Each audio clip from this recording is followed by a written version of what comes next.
اللہ کے ساتھ جیسے تعلق ہونا چاہیے ویسا نہیں ہے، جس کی وجہ سے آج اللہ کے تعلق میں وہ لذت نہیں، وہ مزہ نہیں مل رہا جو گناہوں میں ہمیں ملتا ہے۔ کیوں؟ دل تو ہے صنم آشنا، اللہ کے غیر سے بھر دیا ہے دل کو، حالانکہ اللہ تعالیٰ تو اپنے کلام پاک میں فرما رہے فَفِرُّوا إِلَى اللَّهِ، بھاگو اللہ کی طرف، رخ ہو تمہارا اللہ کی طرف، اللہ سے دھیان ہٹنے نہ پائے، اللہ کے علاوہ خیال آنے نہ پائے۔ اس دل کو تو اللہ نے اپنے لیے بنایا ہے، یہ دل اللہ کی تجلی گاہ ہے، لیکن دل کو تو ناپاک کر دیا۔ شیخ الحدیث مولانا زکریا صاحب رحمۃ اللہ علیہ فرماتے اتنا اللہ اللہ اللہ کیا جائے، اتنا اللہ کا ذکر کیا جائے کہ دل دماغ ہمارا اللہ کے ذکر میں مغلوب ہو جائے۔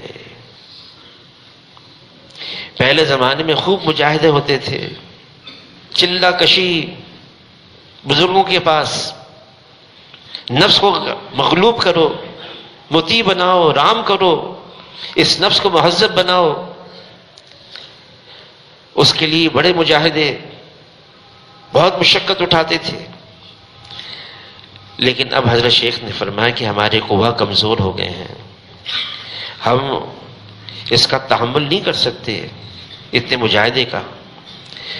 ہاں عبداللہ ابن مسعود رضی اللہ تعالیٰ بڑے مجاہدے کیے، اتنے کمزور ہو گئے، تو حضور نے پوچھا یہ کیا ہوا؟ تو عرض کیا اللہ کے رسول میں نے مجاہدے شروع کر دی۔ فرمایا نہیں، تمہارا نفس کبھی تم پر حق ہے۔ ان ساری چیزوں کے باوجود ہمیں اپنے نفس کو قابو کرنا ہوگا۔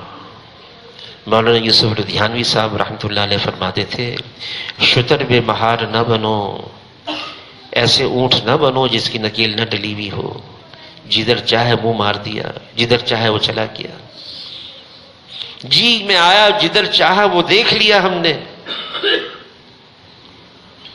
فرمایا ایمان والا تو اس اونٹ کی طرح سے ہے جس کی نکیل ڈلی ہوئی ہو، کھینچو کھچ جاتا ہے، بٹھاؤ تو بیٹھ جاتا ہے، یہاں تک کہ پتھر کے پر بھی بٹھاؤ تو پتھر پر بھی بیٹھ جاتا ہے۔